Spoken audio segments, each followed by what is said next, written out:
Well, today we have been talking about the 13th Parliament and President Ruto's speech. And in studio, as I promised, we do have the MP for, earlier on I'd said Busia, but it's actually Teso South. I'm sorry for that mistake that I had made earlier. But I am joined by Mheshimiwa Mary Emaase. Thank you so much for joining us today. Let me first start by asking, and we've had views from Kenyans just talking about the president's speech. What was your take from his speech today? The president's speech today was very brief. Surprisingly, we expected a long speech as is the tradition. Yes. But I would like to say it majorly mirrored on his inauguration speech, on the agenda of Kenya Kwanza for Kenyans, as expressed by himself during his inauguration on the 13th. Yes. He was very brief, spot on, and to the point. It was basically a summary of what he had already expressed to Kenyans. Yes. He touched on issues of health, the reforms that he intends to bring, the proposals to Parliament to improve on the NHIF. He spoke on the issue of oversight. Yes. And was very passionate about oversight, that Parliament should be able to oversight both the two houses. Yes. And that his government will depend on the reports of the oversight to implement whatever recommendations. Yes. He also spoke about the CDF having been an MP. Yes. Being a best example of the bottom up, starting from MP through the ranks up to becoming the President of the Republic of Kenya. He confessed that the CDF has done a lot. Yes. And that members of Parliament should be able to follow the legal avenues to anchor it either to the Constitution, so that that fund continues to be there and to provide, help MPs provide development to the people of Kenya. Yes. And in his speech, you could tell, and he even started by talking about the economy and that it's doing not so well. Yes. And a lot of the things that he talked about has to do with the Kenyan economy. Yes. And he spoke about even just cutting on spending and telling National Treasury that he expects a saving of the next 3 years of around 300 billion annually. Yes. Yes. What are some of the areas that Treasury can look into to be able to make such a huge cut? There are a number of areas that Treasury could look into. One of the ways is to cut down on non-essential expenditure. Yes. There are a number of expenditures that the National Treasury would focus on, like travel. There are certain travel expenditures or travel that can be postponed. They can wait. On areas of entertainment, yes, there are certain expenditures that we can do away with. We can survive without them. Yes. And business would continue. And also, National Treasury should also not only focus on cutting on expenditure, but also focus on how to maximize revenue collection. By working closely with the KRA and also expanding the tax base. Of course, that would come through the finance bill that actually proposes means on how to enhance revenue that would be collected within a particular year. And also broaden the tax base. You know, there are very many Kenyans in the informal sector that are actually not paying taxes. Yes. And I remember the president also touching on it on one of his speeches, that let us be patriotic, and any patriotic Kenyan should be willing voluntarily to pay taxes. So if National Treasury can come up with proposals, if they need legislation, bring them to the National Assembly, and then we look into that, and then we'll ensure that the revenue collected is enhanced, while at the same time National Treasury looks at those non-essential services and goods that can be put on hold as we wait. And also the issue of corruption must also be dealt with, because a lot of money is lost through corruption. Yes. So if that is also looked at, and then we minimize the amount of wastage through corruption, by empowering, making sure that National Treasury has given Auditor General the oversight institutions enough funding and capacity to be able to deal with issues corruption, EACC, control of budget, Auditor General, then I'm sure we will be able to achieve that particular objective as proposed by the President. Yes, in fact, we did see also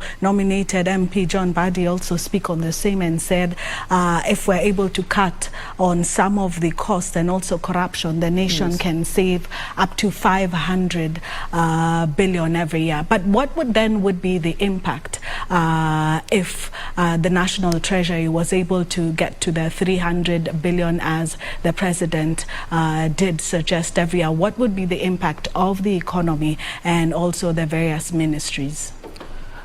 What I would say, in the short term, economic growth will be slowed. But in the long run, yes, we will have saved enough money, and as a country we'll be able to finance our debt and reduce the amount of money we are borrowing, and then we would have spared enough money to put into development projects. Yes. And once more money now is put into development projects, then we will have spurred growth, and I believe this country will get back to its foot. Yes. Yes. Talking about saving, the President did talk about giving Kenyans incentives to save. So if you save around 6,000, the government will give you 3,000. How will this be implemented? What the President said, actually, he gave an example, a real situation, a current situation, where Kenyans are struggling, even to save or to invest. Majority of Kenyans can afford to maybe buy, he referred to an eighth of a plot to develop maybe a home, or saving 200 with NSSF. And eventually by the time this person retires, that money is inadequate, it's not sufficient to sustain them.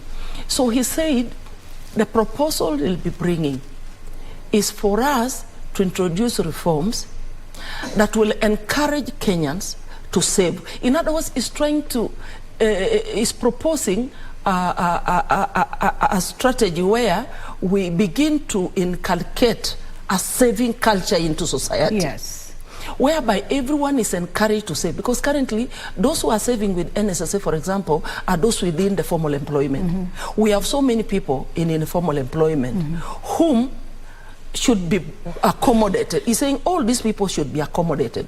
We should have a system whereby we're able to accommodate all these people so that there's inclusivity, all of them can be able to save. So the incentive is that people are encouraged to save. And for every 2 shillings you are saving, government will add a shilling.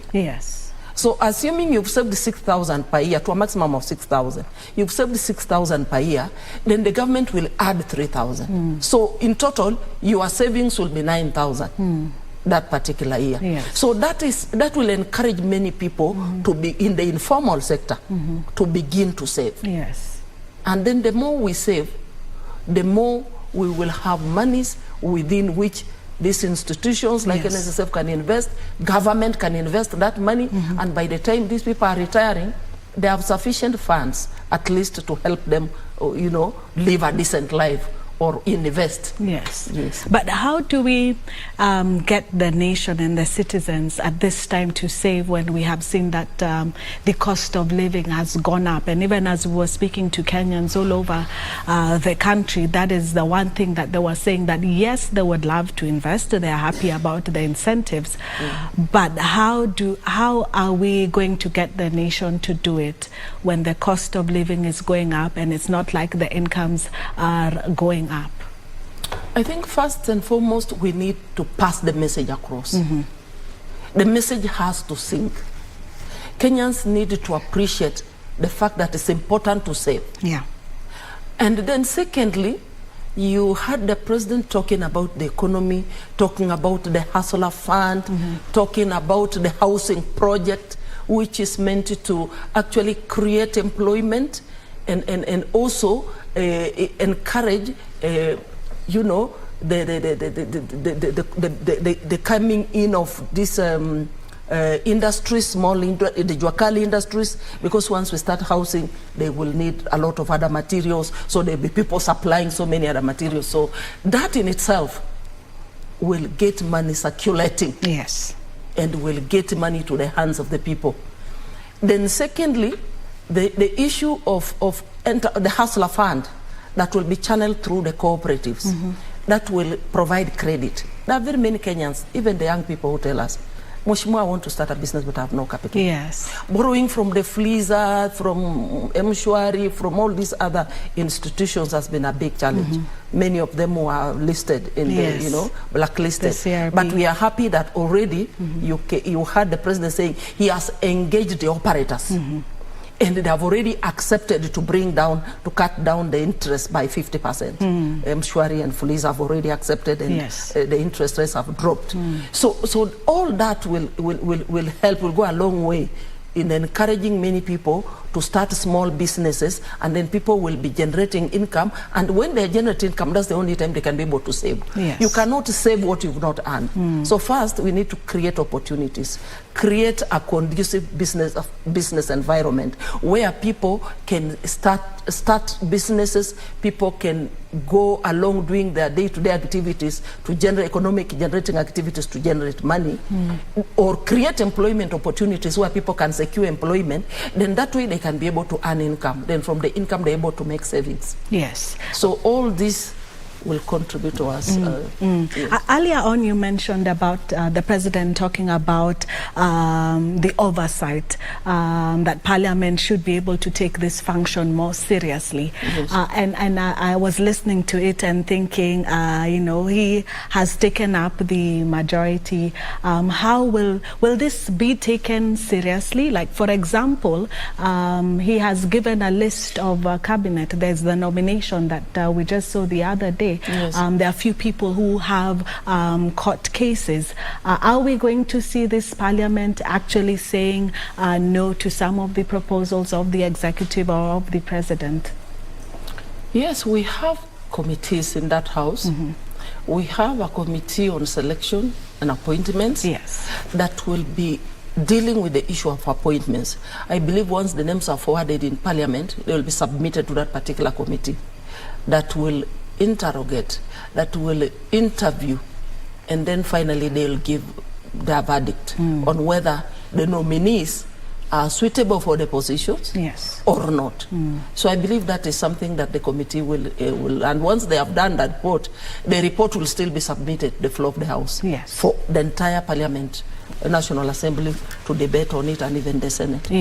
So I believe we will have an opportunity to give our views and to make a decision as a House on the suitability of the candidates. But even for those who have cases in court, our law is very clear. They are considered innocent until proven guilty. So we cannot really... It's just that people are like, some people shouldn't make it on that list, especially when they have such serious cases against them.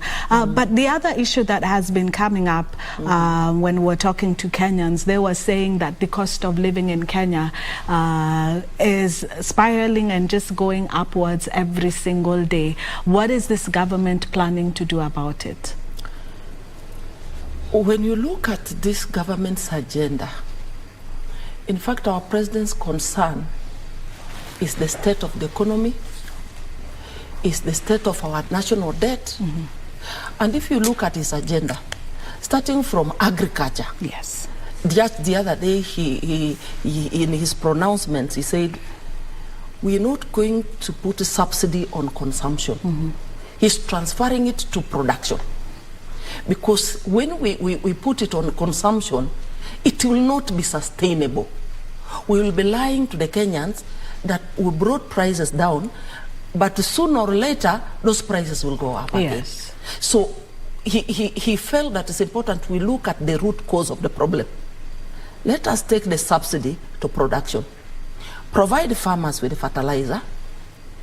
Provide farmers with the capacity building, provide farmers with seedlings, provide them what they need at the production level, so that they can produce more food. For example, when we have more in the market, the economy itself brings, the prices will come down automatically. When we have more production, then the prices will come down. But if we continue subsidizing and we are producing less, the demand is more than the supply, then the situation will persist and continue. So that is one of the ways that the approach is using to help address the issue of inflation as far as prices are concerned. Apart from that, the other one is the issue of, you talked of the housing project. Yes. And we are targeting 25,000 per year. Yes. That program is also intended to create more employment opportunities for the people of Kenya, and also to give more business to the entrepreneurs. By doing that again, we will help put money into people's pockets. Yes. And when people have at least some income, then they can be able to afford to buy some of these basic things. If you look at even the other program on health, NHIF, if the reforms that are being proposed are implemented, then we will have Kenyans. Yes. Even, most of the Kenyans today are dying not because their days have reached, because of poverty. Yes. They cannot afford medication. Yes. But if we improve on NHIF, where those who earn more pay more. Yes. And that helps to cater for even those who do not have, who pay less. And everyone has an NHIF card and can afford to go to hospital and get treatment. Yes. Then we have a health nation. Yes. When you have a health nation, then you have a nation that can work and produce. And all that, and the economy will grow. Thank you so much. But if you have a sick nation that cannot be able to work and produce, then you cannot grow the economy. Yes, yes. Unfortunately, my director tells me we are running out of time, but Mheshimiwa Mary Emaase, I want to say thank you very much for joining us tonight. From me and the rest of the team, I do want to wish you a very good night.